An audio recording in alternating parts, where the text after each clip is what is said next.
For Inside Carolina, I'm Taylor Vippolis, and you're listening to this podcast, which is a part of the Inside Carolina Podcast Network. So first off, thank you for being here. If you haven't already subscribed to Inside Carolina, I don't know what you're doing. So go ahead and subscribe wherever you get your podcasts or on YouTube so you never miss any of the content our team at Inside Carolina puts out. It hardly takes any time, and it helps us out a great deal. It's something that we're very appreciative of. Also, speaking of support, we want to support the people that support us. So that's why I've got to remind everybody about Johnny T-Shirt. Johnny T-Shirt is the go-to shop for all things Carolina apparel. They've got your football jerseys, the T-shirts, the basketball gear, the hats. The weather's getting cooler. They've got all the hoodies and jackets with the Carolina gear that you could possibly ever want. Christmas is approaching again. If you haven't done your holiday shopping yet, I don't know what you're doing or what you're waiting for, but the people at Johnny T-Shirt can take care of you so you could take care of the Taro fan in your life or for yourself by going to Johnny T-Shirt on Franklin Street, or you can visit them online at johnnytshirt.com. And don't forget, Inside Carolina premium subscribers save 10% off their orders. All right, let's get to it. As always, I'm joined by my fellow Carolina football lettermen, Mike Ingersoll and EJ Wilson. Guys, almost 24 hours later, I'm still trying to process what exactly happened where Carolina beats the brakes off of Miami at Miami against a nationally ranked program. Carolina's first win over a top 10 team. They beat Miami 62-26. Carolina's first win against a major opponent since 2004. Mike, we'll start with you. What were your general takeaways? Yeah, first win against a top 10 since 2004. Same team, Yep. Right? Just different surroundings. Same team, slightly different result, different ending. There's not a lot to say. I mean, I'm in the same boat that you and EJ are in right now. I'm trying to kind of process what happened. I mean, this goes back to, we talked a couple weeks ago after the Notre Dame game where it was a tale of two halves. And I used the anecdote of my wife looking at me and saying, you never know what you're getting with this team from drive to drive or from half to half or quarter to quarter. I mean, and I think that's true yet again, right? You know, the first half Carolina team was a different team than the second half Carolina team against Notre Dame. This was a completely different defense than we've seen for the most part all year. I mean, we've seen a couple again, first half defense against Notre Dame. Second half defense against Notre Dame wasn't terrible. But first half defense against Notre Dame, that's the defense that showed up here against Miami for the whole game. And what I was most impressed with, and EJ will get on the defensive side, but as an offensive player, what I was most impressed with was the fact that our defense didn't let up the whole game. And obviously the running game, I mean, there's really not a whole lot to say about that except for 544 rushing yards, right? I mean, what was it 544 or 554? I believe it was 544. Yep, 544. Yeah. I mean, it's just absolutely the same thing that the announcers at Kirk Herbstreit and Chris Fowler kept talking about. Got Manny Diaz fired at Miami or at Texas by Mac Brown. I mean, Mac Brown almost had to fire him from Miami from the other sideline last night for the same thing. But I was shocked. I mean, this needs to be a defensive podcast. I know we dropped 62 points, but offensively, there's not a whole lot to critique. There's not a whole lot to talk about. This is going to be I think a defense heavy podcast, pat on the back kind of thing. We exude positivity here on the Inside Carolina Positivity Podcast, but I think this one might actually be a positive podcast for once. EJ, he is making you the star of the podcast today. He's graciously handing it off. EJ is always the star of the podcast. Kind of the way Michael Carter and Javonte Williams share touches. Mike doesn't care if this is your podcast to shine. So what were your biggest takeaways from Carolina's defense? Me and EJ frequently share touches, much like Javonte and Michael Carter. Yeah, we do. God, well, we're recording right now? Yeah, we are. I thought that was still pre-pod. My bad. Well, since Mike's kind of teed me up, I'll go ahead and give my parental advisory preface right now. I'm going to use some words that people aren't used to using on this podcast. Dominant, disciplined, energetic, swarming. And those are all words to describe that defense yesterday.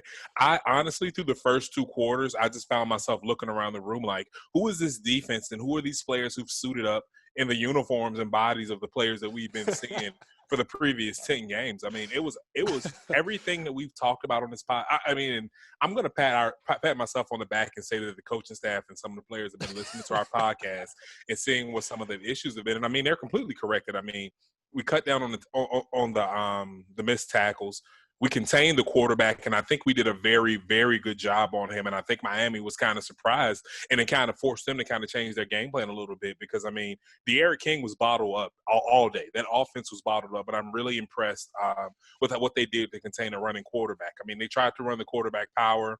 They had been hitting, throwing out to the wide receiver quick in the flats. They were faking some of that, trying to get the quarterback to run, but I think he had maybe 50-something rushing yards, and most of that was probably scramble plays. So I definitely want to take my hats off to that defense. But my biggest takeaway is that yesterday we saw what we're going to see in the future with what our defense is going to look like when we get talent and capable players in some of those positions. A lot of our young guys came through and they shined yesterday. In particular, Jaquarius Conley. Yeah. He was an absolute man yesterday. Yep. Not 2 sacks, pass breakups. You're talking about tackles for loss, setting the edge.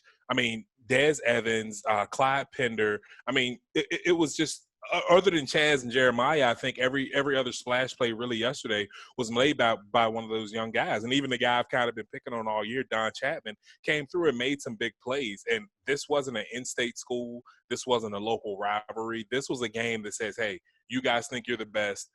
We got some deep-seated issues where this is probably becoming a rivalry.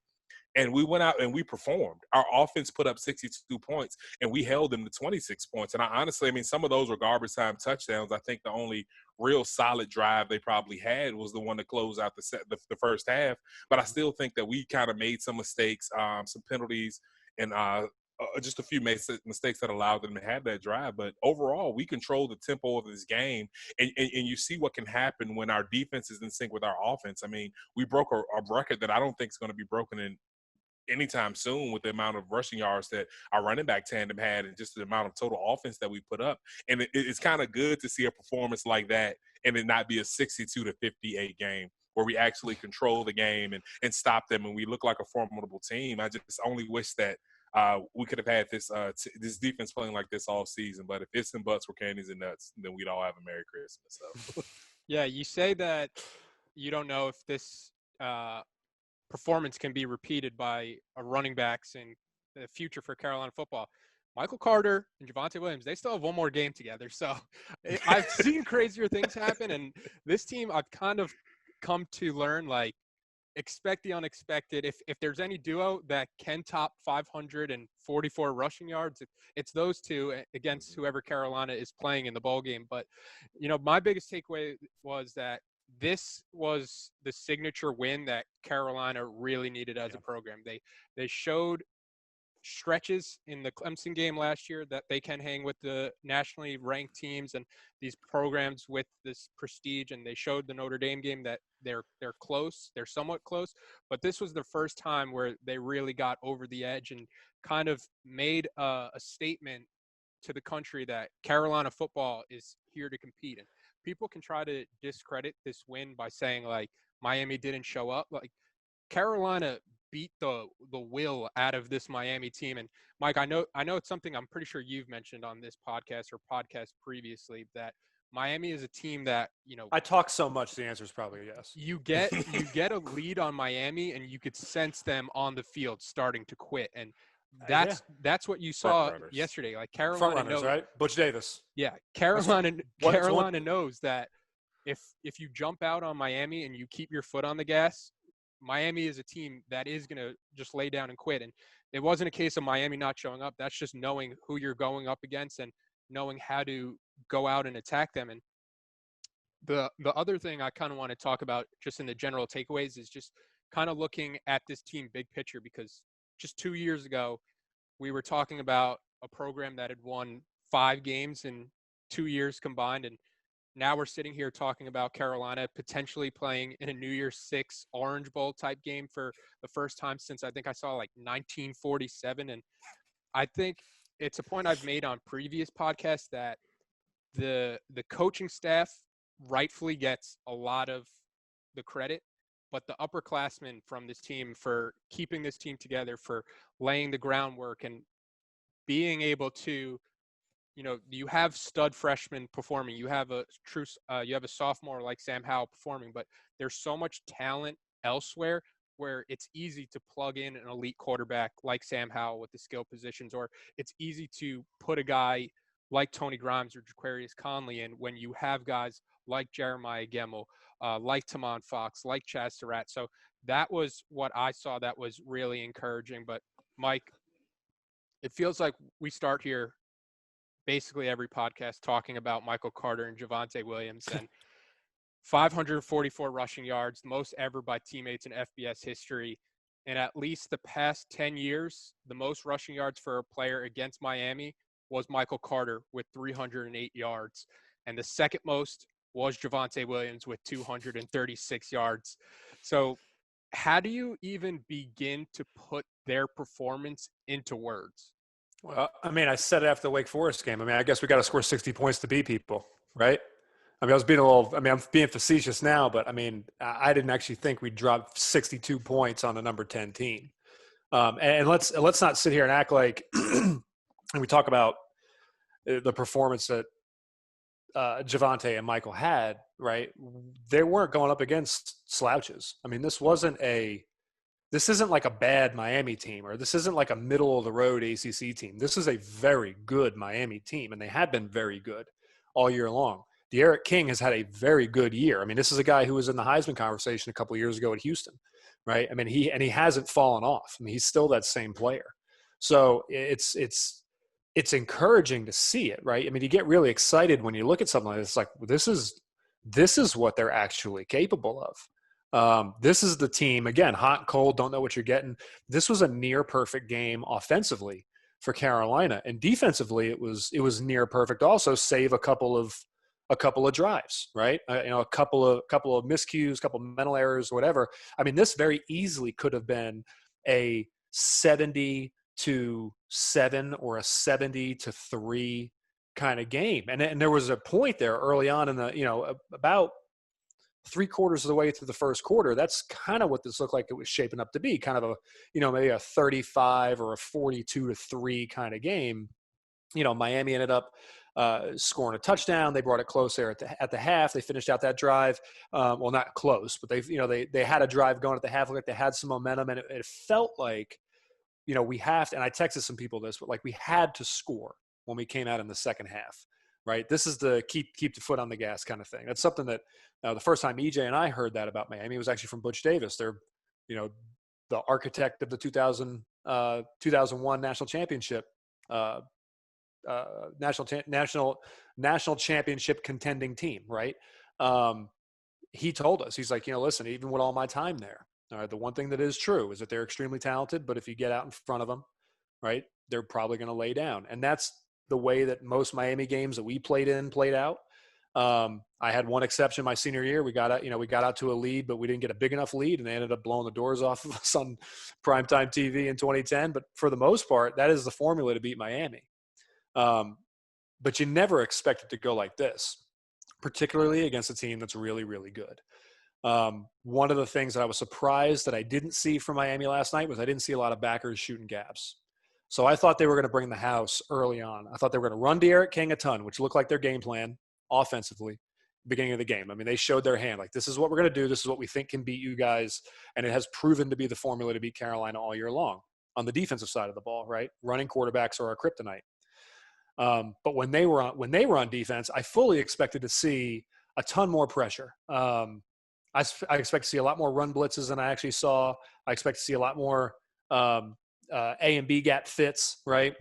Shooting corners off the edge, maybe bringing an extra guy too, right? Trying to flush Michael and Javonte outside and then blow them up with a corner coming off the edge or something like that. Twist games in the run are typically an effective way. If your offensive line doesn't see them coming, twist games in the run can be a quick way to blow up the run game. I thought that's what we were going to see, and we didn't see it. And the few times that I did see it, we did a good job of picking it up.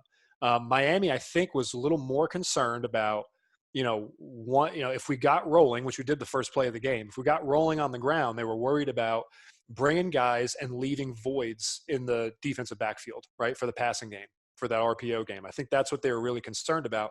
So they played a lot of base, man-free kind of looks, and we tore it up. I mean, it was like running against, and I don't want to say this, again, Division I players all got scholarships. If you get a scholarship to Miami, you're pretty good. But I mean, it was like running against a scout team.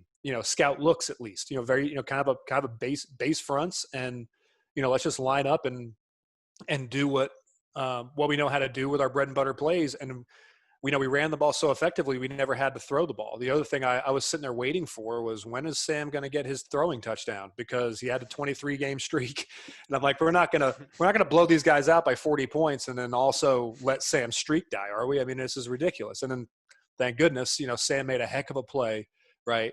Finally got his throwing touchdown, and capped off what is a pretty complete day for a quarterback: rushing, throwing, and receiving touchdown. Our own little Marquise Williams reboot. But that was my general impressions of the game. I mean, we can sit here and nitpick certain things, and we'll get to that. I saw Brian Anderson made a couple of mistakes, but not a ton. He's proven to be better and better every single week as we've gone on this season. Jordan Tucker made a couple of mistakes. We can get into that stuff, but for the most part, I was very impressed with the offensive side of the ball. I was impressed with the offensive line play. I didn't think Miami was quitting and laying down the way that Kirk Herbstreit thought they were quitting and laying down. I thought that schematically they were just getting beat, frankly. I didn't think they did what they needed to do to stop the running game from a schematic standpoint. I put a lot of that on the coaches, but I think they're really afraid of us slicing and dicing them with the RPO game, and that's why they left so many guys back, and as opposed to bringing them on pressure.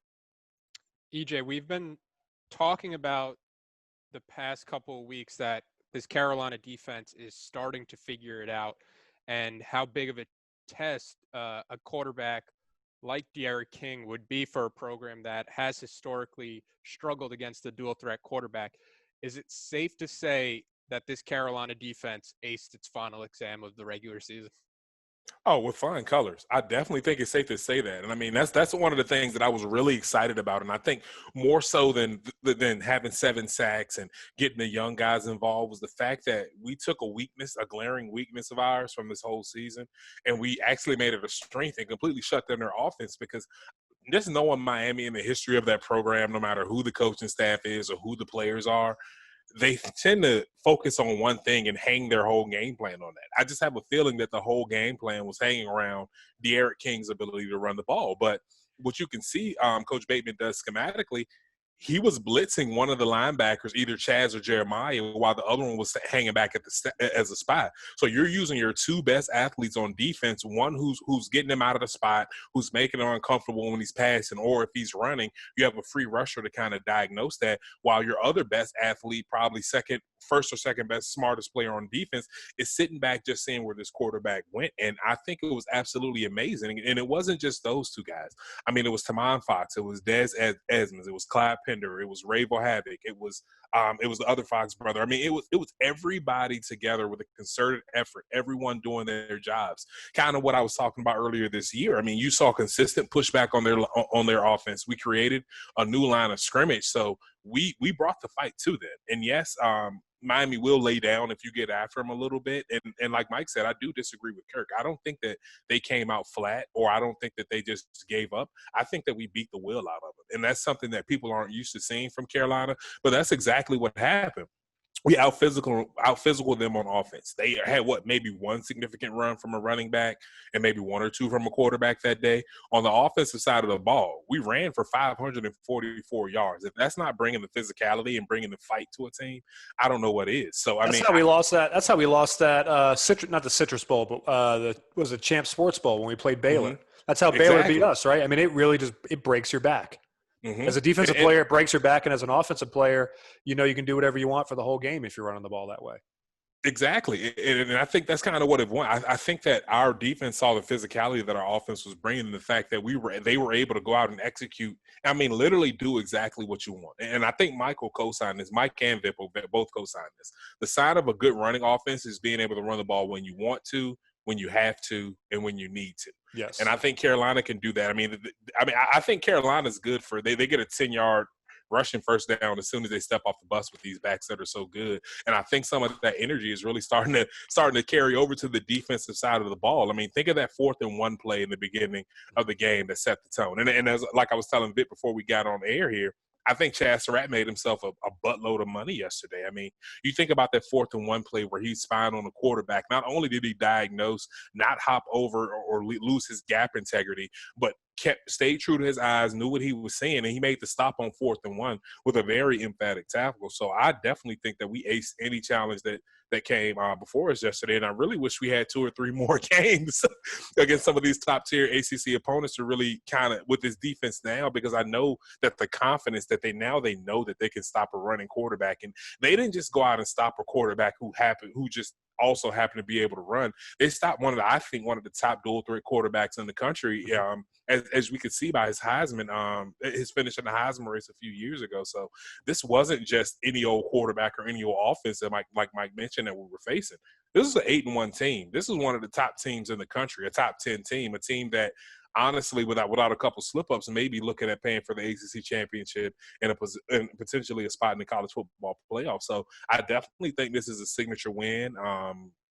I do think that we're starting to have Miami's number a little bit. If you talk about 0-4 and just kind of my personal record against them being 3-1, and honestly, maybe only a few hiccups since then. So, I mean, I definitely this is one of the wins you need to hang your hat on with ACC play and beating one of the big dogs within your conference, but just one of the big dogs nationally. And I mean, one thing that was brought up, I guess the commentators got into, is that these teams don't directly compete in each other's backyard for recruiting.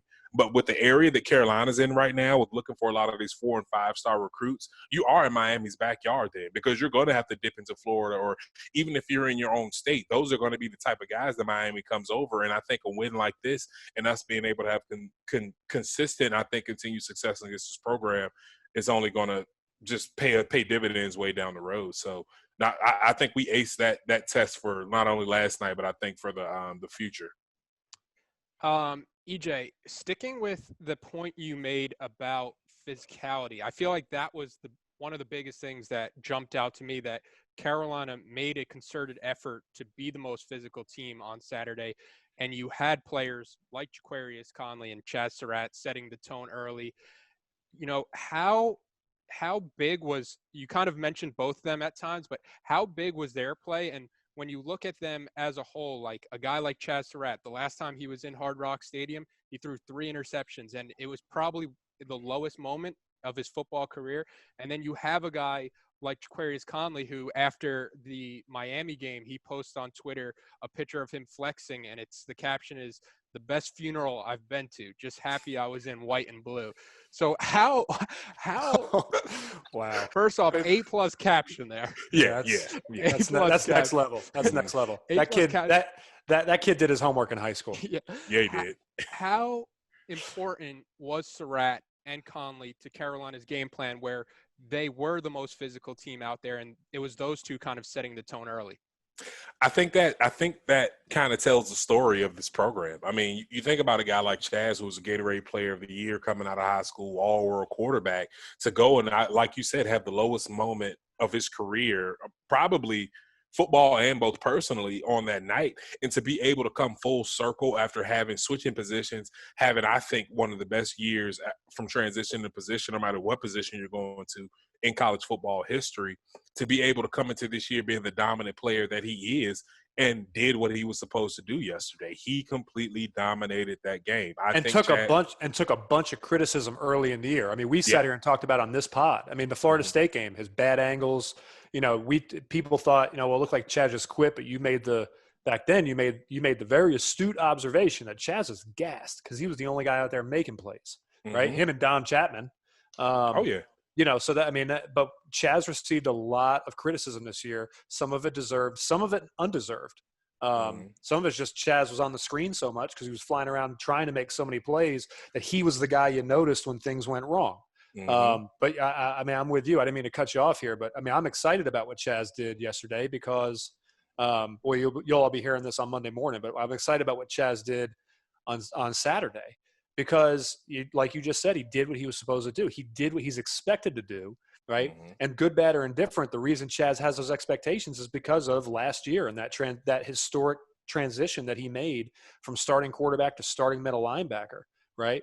And the performance and the production that he had that first year at that new position. You know, he had the expectations for him this year were a Butkus Award. I mean, anything short of a Butkus Award, I think, was going to be a failure in a lot of fans, commentators, scouts' eyes, right? And I don't necessarily think that's fair for him, because now he's going to be game planned against, right? And he's also going to put he's going to put extra pressure on himself, which I think we saw early in the year kind of bit him in the butt a little bit. But he's been the same player all year long. It's just now the guys around him have started making, have come along a little bit, and they're giving him a little bit more help and allowed him to kind of shine the way he did against Miami. And I agree with you. And I think Jaquarius Conley was exactly one of those players. I mean, he kind of fits in this defense a lot more like Virginia Tech plays their Rovers. You know how Virginia Tech kind of played guys like Davon Morgan and Cam Chancellor and all those guys, where he has the knowledge and the physicality to be able to play on the edge at the line of scrimmage. And he also has the knowledge to be able to drive back into pass coverage. And I mean, and I think Chaz kind of took care of all of those criticisms on that 4th and 1 play. I mean, what were we talking about, Chaz? He was out of position a lot of times. It seems like he was taking bad angles. Chad was in the perfect position. Chad used his eyes and did not go with the motion of the line of scrimmage. He actually followed the ball, and he made a solid tackle and didn't miss that tackle. But I think Jaquarius Conley, I think this kid is going to be an absolute superstar for our defense in combination with Tony Grimes. But I just see him as a guy, a do-everything guy. I mean, he puts me in the mind a lot of the Norris Cersei. He can play up around the line of scrimmage. He can be physical. He can play in the run. He can fit in his gap. Well, no matter whether it's the A, B, or C gap, he's going to own that gap and play it. And then when you have guys like Tony Grimes on the outside who's going to have your back in coverage, different things like that, there's nothing but upside. And I mean, look at our defensive line. Our defensive line is fairly young. I'll say minus Tamon Fox, but I do think that with Chris Collins, some of those other guys, I definitely think Chris Collins. I mean, we definitely have some guys that can come in and kind of repeat that production. But Jaquarius Conley excites me a lot. I mean, you don't put together that type of game on prime time as a freshman, especially someone that's really been playing mainly special teams up to this point. He's been kind of peppered in there a little bit more lately, but I mean, the guy really showed up, and I think he claimed his spot for the next few years in that Carolina defense. And I think he garnered a little bit of that national attention. And I think there are a lot more people talking about him today, and will be talking about him tomorrow in the same high regard that I'm speaking about him now.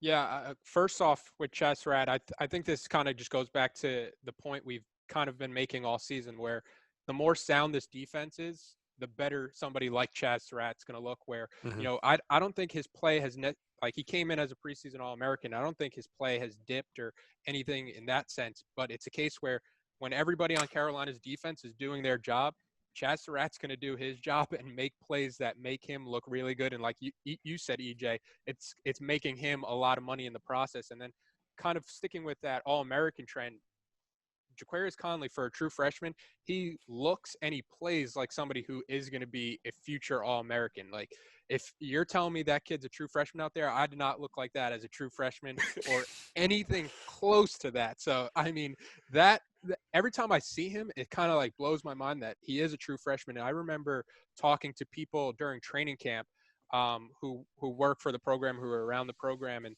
they were all saying like Jaquarius Conley's good. And at the time, Carolina had a pretty loaded secondary, and it's taken a lot of hits with injuries and with the guy like Miles Wofolk getting dismissed from the team. But I just remember saying, like, where's Jaquarius Conley going to play? And the person was just like, we're going to find a way to get him on the field. Like, I don't know where it's going to be, but he's too good of a talent to keep him off the field. And just watching him kind of set the tone early. I know he blew up that one pass for, I think, like 7 yards to force Miami's defense off the field after they got a field goal on their first possession. And then the next drive was the one where Chaz Surratt blew up the 4th and 1. And once that play happened, it kind of felt like this Miami team is in trouble with the way Carolina's offense was moving the ball. But, Mike, going back to the running game with Carolina, you have a guy like Michael Carter go for 300-plus yards, only the second person in Carolina history to go over 300 yards. Javonte Williams adds in 236 more yards. They're averaging 12.8 and 10.3 yards per carry. At one point, they put up a graphic in like the third quarter that Michael Carter was averaging like 17 yards per carry. What exactly? Backbreaker, yeah. Yeah. He had a couple of carries for 1 yard that really dropped it down to Yeah, 12. First time I saw him get stopped for a 1 yard gain, right? I thought, oh, that's going to drag his average down. Yeah, but Jason Staples from Inside Carolina talked pregame that the best way to attack Miami's elite defensive ends was to run right at them. And 500 plus yards later, it looked like that's what Carolina did. Why was UNC able to have so much success on the ground, and what did you see along the offensive line? Yeah, so what was really interesting was we didn't get a ton of push on the offensive line. It was a lot of position blocking. And it wasn't that we didn't get pushed because we weren't trying. I think when we needed to move guys and we needed to road grade guys, we did. But what I saw was, and frankly, I was shocked by this because if you look at a 17-yard average, right? If you look at the yards that we popped off in the run game, you'd think, man, they ran a lot of gimmicky runs and it was all misdirection stuff, and it really wasn't. It was a lot of inside zone stuff that bounced, design cutbacks. I mean, your basic your gap schemes, right? We saw some powers and some counters, and it was really just guys getting in the way, which has kind of been our MO all year long. Is we've had our blockers just get in the way, right? And we've talked about this before with Michael Carter especially, but Javonte is really good about it too, is setting up blocks, right? Because they're so patient in the backfield. They wait for things to develop in front of them, right? And then they find the hole and they just pop out and they're gone for 6-7 yards, typically an efficient run. The only time we didn't see that really work was, Notre Dame and Virginia to an extent. They got bottled up. That patience really kind of bit them a little bit in those games. But Saturday night, I mean, it was you watch them watch the play develop in front of them, set up their blocks, and then they made their blockers right. Right, and I've talked about this before about running backs making us as offensive linemen making us right.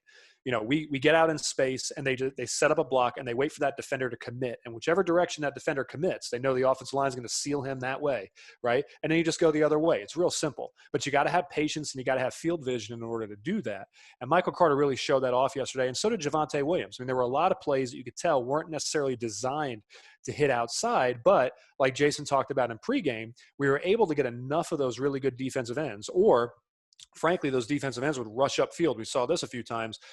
Their game plan was, and I think maybe this was to overcome, their decision not to shoot linebackers as much as I thought they should have. They had their defensive line play really vertical and had their defensive line just get up the field, hoping that would eat up double teams. They'd be able to split double teams quick. They'd have free rushers, right? And maybe they get in the backfield, create some garbage, create some traffic, create some trash, and then their linebackers, who I think are very good, I think Miami's linebackers are very good, would be athletic enough then to go one-on-one and make that play, right, and try and stop these guys. I think that's the only way I can explain what I saw out of Manny Diaz's defense yesterday.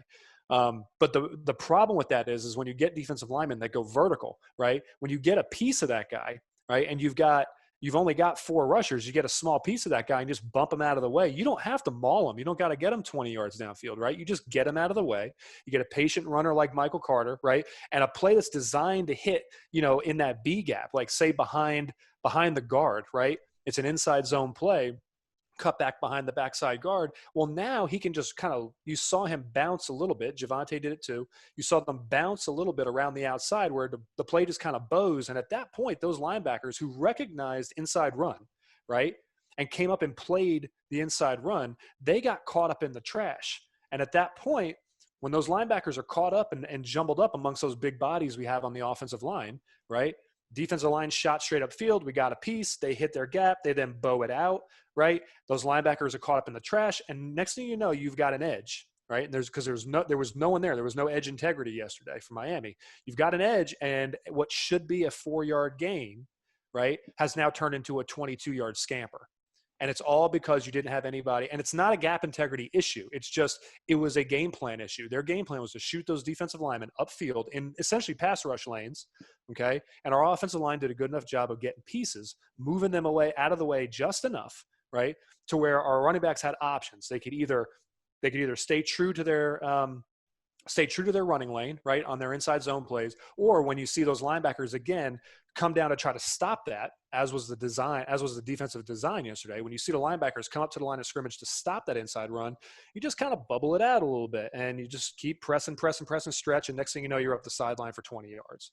I thought it was an exhibition of patience. It wasn't anything I thought that we did special on the offensive side of the ball. I think it was they had the wrong scheme. Miami had the wrong defensive scheme and the wrong game plan, right, for what our offensive line is good at doing, which is just giving our guys enough time, giving Javonte and Michael enough time to make a good decision, right? And that was just the case, every single time we handed the ball off to run it. I mean, they just gave them just enough time to make a good decision. The right decision was always made, right, against what I think was a bad defensive scheme and a bad defensive game plan.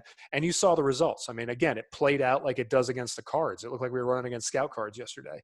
And it's not for lack of talent, and it's not for lack of ability on Miami's side. I think it's frankly a failing of that coaching staff. That game plan was terrible for what Carolina is good at doing, which is patient runs and kind of leaning on you, and then busting one. And leaning, busting one. We didn't have to lean at all. We just broke runs every single time we handed it off. Yeah, it's awesome. Not the norm. Fans should not set their expectations based on this game. This was a I don't want to call it a fluke, but this was a one shining moment kind of thing. But what it was a perfect example of, again, like I said earlier, what this team is capable of, particularly in the running game. It was nothing gimmicky. It wasn't misdirection stuff again. It was Carolina lined up and did what they had to do and executed. And when this team executes, you can tell that every one of Phil Longo's plays is designed to score, just like every offensive coordinator's plays. Every single one is designed to score for the most part, except yesterday we saw it actually play out. We actually saw what offensive plays, right, are designed to look like, and we saw it every single time we ran one. Mm-hmm. Yeah, it has been awesome to watch Michael Carter and Javonte Williams both catapult into that elite back territory. And I love the relationship that they seem to have with the offensive line where, a guy like Michael Carter rushes for 300 plus yards. And the first thing he's doing in the post game is thanking his offensive lineman for helping him out, when a lot of that is him making amazing cutbacks. And my favorite part of the post game, I don't know if you guys saw it, was he was being interviewed by Maria Taylor. And he could see in the corner of his eye the offensive line taking a picture together. And he was like, I'm leaving this interview to get in this picture with the offensive line. And I think that just kind of speaks to – we talked about Michael Carter's legacy and how he'll be remembered last week. I think it just speaks more to Michael Carter. And, it has been truly awesome to see him develop into one of the best backs to ever come through Carolina. He made people look silly with his cutbacks yesterday. And then Javonte Williams, that one rush where he hurdled, trucked a guy, and spun. That there's very few plays where my jaw drops when I'm watching football. That play, I had my YouTube TV open and I rewinded it 15 times. I don't care about what's happening in this drive. I don't care how this drive ends. I'm gonna watch this play a million times. And I think those two plays kind of just encapsulate how prolific and historic this Carolina offense has been between Michael Carter and Javonte Williams. But EJ, going back to the point with the physicality from the defense missed just 5 tackles compared to Miami missing 21. And we were talking before the show that I think 17 of those came on a couple of Javonte Williams runs. But this is now the 4th straight game where Carolina has missed single-digit tackles. And Miami is a team, especially we talked about it, they're not short on athletes. They're very slippery in open space when they get the ball. So how impressive was that for you, for this Carolina team, to see them be able to tackle so well in open space against a team with the caliber of athletes like Miami has? And to your point, I definitely think that's what makes it more impressive. I mean, we had Western Carolina in a couple of games where I won't, as Mike said, these are all Division I athletes, and I won't slight anyone. But when everyone's on the same playing field, there is a level of elite. And I think Miami prides themselves on recruiting those type of elite athletes. A lot of the time they are recruiting based on athleticism, speed, skill, measurables. And for us to go out and tackle some of those guys, and not just shoestring tackle, barely getting these guys were going backward when we were tackling them. We brought the physicality. We met those guys where they were without them having a chance to get started. And I think that was the big difference. It was that physicality. It was that creating a new line of scrimmage and being able to tackle these guys before they get going, or just the wide receivers whenever they're going out for a route. When they touch the ball, they're hearing footsteps already. So they're already bracing themselves. And I think that a lot of the stuff that we did in the beginning of the game allowed that to happen. I mean, I don't care what level the Miami team is on. I remember, I think it was 2007, Coach Davis's first year. We're playing Miami. I mean, we're beating them pretty good. The next thing you know, here's almost 80-yard touchdown drives, two-play drives that are going down to score, and to the point where we were a little bit nervous at the end of that game. But we didn't see that happen yesterday. I'll be the first to admit, when they scored that touchdown right before the half, I was like, okay, here we go again. Carolina defense plays good in the first few minutes, and then things are back to what we're used to seeing. But that didn't happen, and I think it's simply, a lot of it has to do with us setting the tone of physicality. A lot of it has to do with Miami being front runners and them having to play from behind the most of the part. Their game plan was completely eradicated, and just like Mike says, they had the terrible game plan of rushing your defensive lineman up the field. And by the way, I don't care who you're playing. If you have your defensive lineman playing vertical lanes up the field, you're going to give up 500 rushing yards to the school of the deaf and blind. That is no way to play. That's some high school football. stuff. Yeah. That's a high school game plan. Yeah, and I noticed that as well. And I think that was a bad game plan. And I think that, I won't say the offensive coaches had a bad game plan, but I think we hit them in the mouth that made them change their game plan, which was going away from running De'Aaron King and kind of using that to play action and get some big plays going. I mean, we were sound and everything that I've harped on this defense, missing tackles, giving up big plays, not being sound in your pass coverage, not reading your keys. We literally eradicated all of that yesterday. And I think with it being the last game, I'm not as nervous about bragging on it a little bit, because I don't think we maybe have one case study to kind of disprove all this stuff. But it's very impressive to see this defense work on and constantly improve the things that were their weaknesses. The missed tackles were a weakness over the last 4 weeks. We've cleaned that up. Playing technique football, even though we lost that game to Notre Dame and lost some of these other closer games, still have been playing technique sound football. We've been bringing the physicality. So I definitely think that going into next year, going into the bowl game, as we were kind of talking about earlier, if we are happen to see Florida in the Orange Bowl game, I mean, if this is a dejected team coming in, or Texas A&M. Oh yeah, or Texas A&M. A&M's more likely at this point. Exactly. We can see a very similar game. I mean, we can see a defense that can bring the physicality as a bowl game that we want to be in, as opposed to a team who thinks that they should be in the playoffs or playing for something bigger. We're going to appreciate that more, and I think you're going to see a very similar effort that we saw on Saturday from this defense. So it's just very encouraging. And I think more so than the missed tackles is just the fact that, like I said, they've improved on something that was a constant pain for us all season. Well, we should all be Tiger fans this coming weekend. I got my orange shirt on too. I've been learning the CLEMSONG. I heard that enough when they beat us 63-7. I don't think I can say it. I thought you spelled it CLEMPSUN. I thought it's how you spell Clemson. I still have nightmares from the 2015 ACC championship and hearing the crowd. No, we still have nightmares from the 2006 game down in Death Valley. 63-7. Yeah. Yeah, but going back to the tackling, I mean, the tackling in open space has drastically improved. According to Pro Football Focus, Jaquarius Conley leads the team with an 84.9 tackling grade. He has according to them, he has 24 tackles and just one missed tackle in 9 games played. You look at a guy like Chaz Surratt, who has played over 700 snaps right now, and he's missed 11 tackles. You look at a guy like Jeremiah Gemmel, who has – Chaz Surratt's played 732 snaps. Jeremiah Gemmel has played 731. Jeremiah Gemmel has missed 7 tackles. So, I mean, you're seeing the core of this team.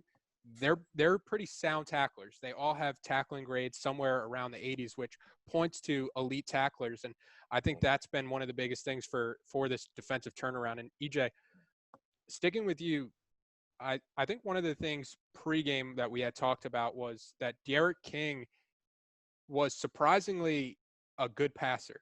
Like, I don't think as many people coming into this season thought he would be the passer he was so far up to this game. But, again, according to Pro Football Focus, he was a top 15 passer grade-wise when it came to Power 5 quarterbacks. And Carolina has had to deal with injuries in the secondary. And two players that I kind of want to highlight, Kyler McMichael and Tony Grimes, they were targeted 6 times, and combined they allowed 1 catch for 2 yards with 2 pass breakups and an interception. The Rude Boys and a not called pass interference. Yeah. The Rude Boys might be back. What'd you think of their performance? The Rude Boys are back. I mean, when you think about this young group that we have, I mean, there's no reason to say that the Rude Boys aren't back. I mean, even when I played, I mean, with us having Kendrick Birdie, Charlie Brown, Norris Searcy, Deontay Williams, I mean, it's kind of hard to replace that group of guys playing behind you. But this group that we have coming up, I am completely impressed with these guys. I mean, you're talking about 2 young guys who are going up against a quote-unquote an elite quarterback to give up just 1 catch. I mean, there's nothing much else to say, but even Dre Bly had a pick last night, and he didn't get any credit for it. Anybody else see that? I did see that. Exactly. I was waiting for somebody to say something on TV, and because Herb Street's usually good about that, and neither him or Fowler said anything. We got to add that to the total, though, right? Yeah, that's got to go in, right? I mean, everybody got in on the action, even the coach. Mm-hmm. But you know why that secondary played so well yesterday is because something else I haven't said about this defense all year. Our pass rush was absolutely relentless yesterday. I can only count maybe 2 or 3 plays where De'Aaron King was comfortable in the pocket. I mean, Chris Collins, Des Evans, Tamon Fox. I mean, you had everybody who's anybody in that backfield pressuring that pressuring De'Aaron King. So it was hard for him to get comfortable. So I definitely think it was a group effort. But what also encourages me that a lot of those guys in there involved with that pass rush or a bunch of young guys who are going to be there playing in front of that secondary was for the last couple of weeks. I've seen nothing. Everything I've seen that has excited me about the future of this defense, and not just the future of this defense for next season, but the future of the defense that we're going to see in this bowl game. I mean, I know at the beginning of the year, I mean, even with some of our veterans and injuries and things we've seen over the last few years with our secondary just getting abused, we're now moving into a point where our secondary has progressively overcome injuries and overcome their senior leader being dismissed from the team and actually have become a strength of our defense. And you're talking about one guy that's a true freshman, another guy that's supposed to still be in high school. So I don't know what we call him. Is he maybe a prepubescent freshman? But these are guys who aren't supposed to be doing the things that they are doing, and they're doing them at a high level. So, I mean, I'm impressed, and I definitely think that this leads me to believe that we're going to have top tier defense at least for the next 2 or 3 years. He's a pink shirt. He's not a red shirt. He's not a gray shirt. He's a pink shirt. Yeah, when you look at the secondary, I'm glad you mentioned how young they are. You have true freshmen in Tony Grimes and Jaquarius Conley, and you get somebody back next year like Storm Duck, who was only a sophomore this year. Everybody forgets about Storm Duck. Yeah, best name in football. He's a player. Yeah, up to the point when he got injured, he was unquestionably Carolina's number 1 corner.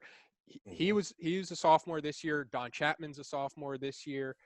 Kyler McMichael is a sophomore this year, and this is a weird year where you don't know how players will use this year for extra year of eligibility since it technically doesn't count. And I mean, you can't say enough about the job that Dre Bly has done in his first collegiate coaching job. And you could tell that the players are really buying into what he's coaching and the message he's putting out there.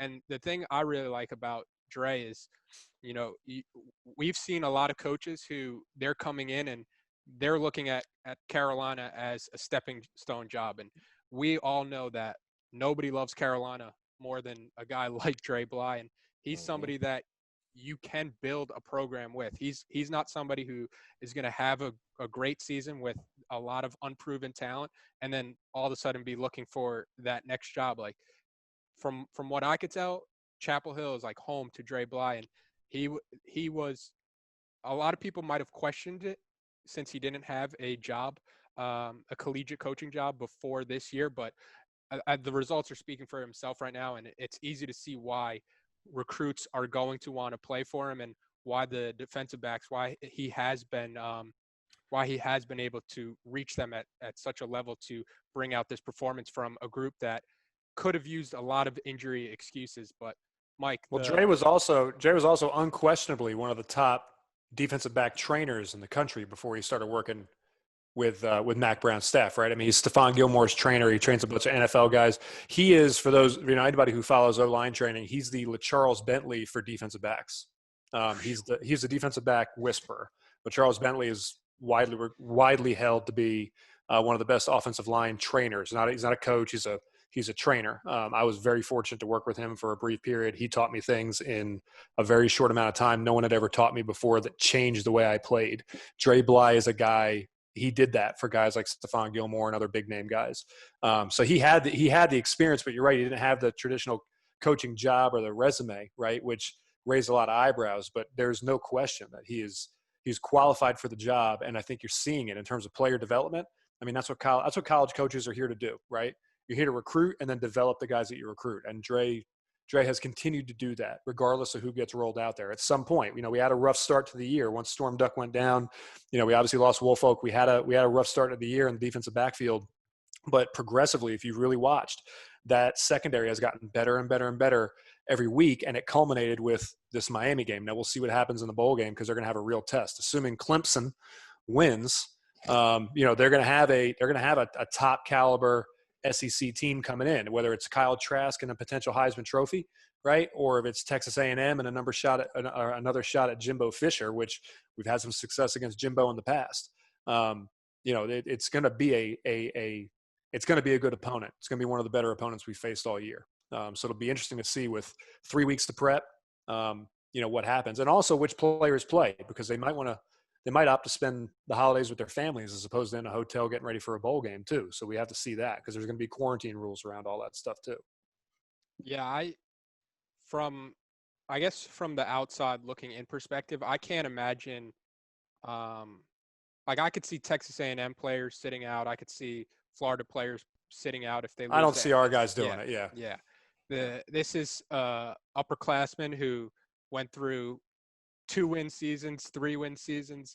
They want every opportunity they can right now. And I think the message in the locker room is let's show people that Carolina can be a nationally ranked program, that Carolina is a team that, I think they probably took it personal when everybody was saying this team didn't deserve a top 5 ranking, whether that was right or not. So there is a lot more outside motivation, kind of like we were talking about before when we were looking at the Orange Bowl, that a team like Carolina is going to have more to play for than a team like a Florida or like a Texas A&M, who kind of had bigger goals for the season, and they're disappointed by going to a New Year's Six bowl game, where a team like Carolina, it's like this is potentially the biggest game in school history for them.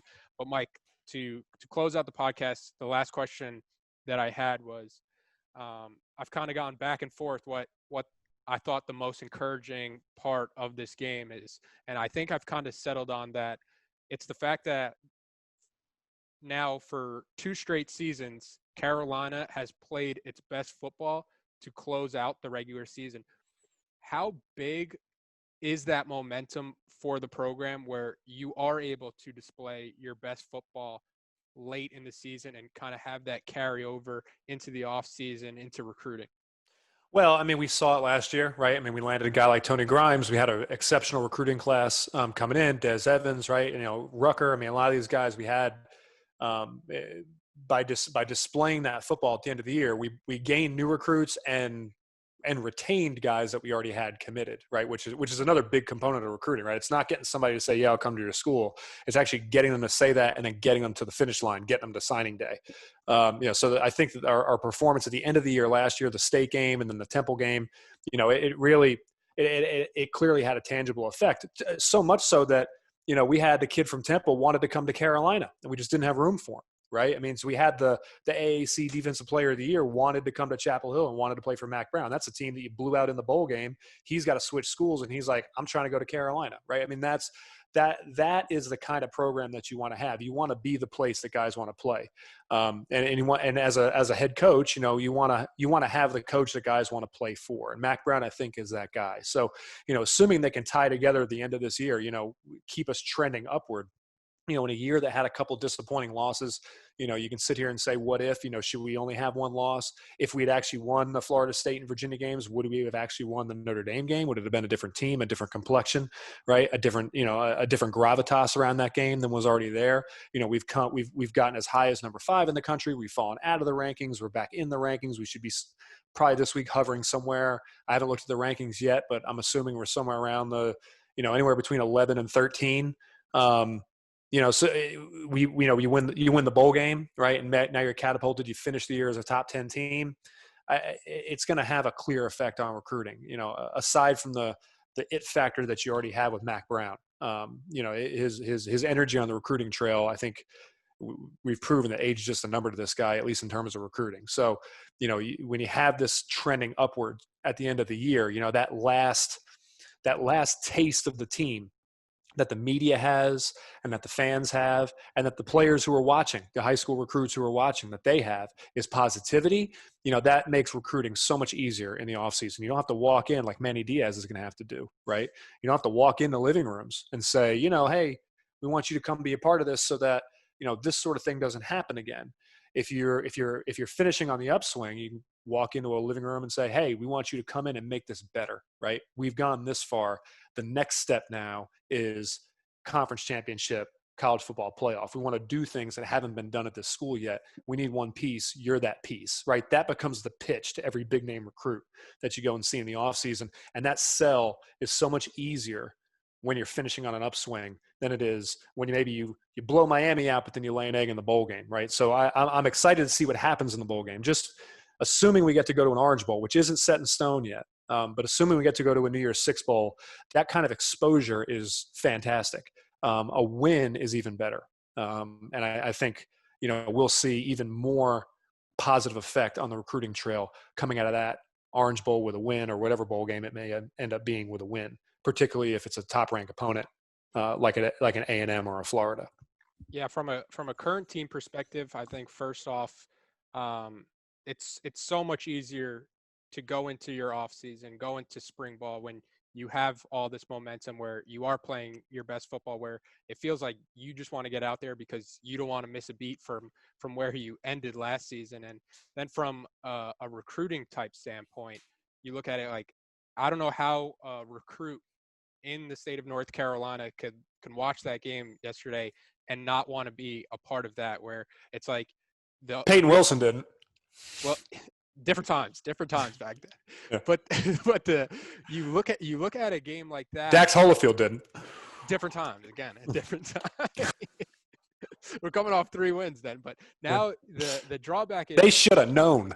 The drawback is you want to play for a team like Clemson, who's going to be in the national conversation, and I think a game like yesterday kind of showed that Carolina more than deservingly deserves to be in the national conversation. And you look at how many true freshmen are out there performing now. It's like, why not join Carolina, stay close to home, be a part of something special? There's a trap too, right? So you don't want to fall into the Texas trap, the Sugar Bowl trap, right? Texas is back. Texas goes out and they beat, was it Georgia in the Sugar Bowl several years ago with Sam Ehlinger, and it was like the rise of Ehlinger, right? Like Sam's going to be the Heisman Trophy winner. He was supposed to be what Kyle Trask turned into this year, right? But he was supposed to be sustained over several seasons. He just hasn't. Ehlinger hasn't turned into that. Texas has actually gone on a downslide since then, right? That was really the peak of that Texas team. And, I think the trap they fell in was that they were a relatively young team and they peaked pretty quick and they started drinking their own Kool-Aid. So that's the balance you're on. Yeah, you've got a lot of young talent. Yeah, stay close to home. And yeah, the young guys are going to play. Those are all really great sells to high school kids. Like, if you come here, you're going to play. We're going to play our freshmen. We're going to play our sophomores. You're going to be on the field. NCAA rules in a normal year say you can play 4 games in redshirt. You're going to play, right? We're going to see what you can do, right? If you want to play now, this is the place you want to come. You want to play now and win. This is the place you want to come. But the other problem that you run into with a young team is drinking your own Kool-Aid and falling into that Texas trap. So, I would caution the players, to the extent they listen to this, which I would advise them never to listen to the media. But in the event that some of them do, and they listen to me, you, and EJ, knowing that we have their best interests in mind, don't drink the Kool-Aid. If you end up in an Orange Bowl, a New Year's Six game, and you win that game, right? It's not a Texas is back moment. It's not a Mac is back or a Carolina's back moment. It's a look at what we've done. The next step is going to be even more exciting. It's what do I have to do now to get to the next step? It's have a little more humility than that, because what we saw that blow up in a young Texas team's face, and they've just never been the same. Yeah, my final point, unrelated to that, is it's kind of just how do you come back from this as a program? If you're Miami, it's a program that was built on swagger and the trash talk, and they're crying about Carolina throwing the U down. They're turning their Twitter replies off for the final score graphic because they know the Canes fans are going to rip them. And it's a case where if I'm Manny Diaz, kind of like you just mentioned, I don't know how you're going into high schools right now and being how many replies do they think they were going to get from the Canes fans? Like 12? There's only 13 total Miami fans in the whole country. But all right, guys, we've gone pretty long today, but what a regular season that was from the Positivity Pod. But it's kind of crazy to think how far this program has come in just 2 years, 24 games since a 2-win or 3-win season where, like I mentioned earlier, we're talking about Carolina potentially playing in a New Year's Six bowl game. We'll see if Notre Dame and Clemson can both sneak into the playoffs. But guys, great catching up with you as always. Have a good one.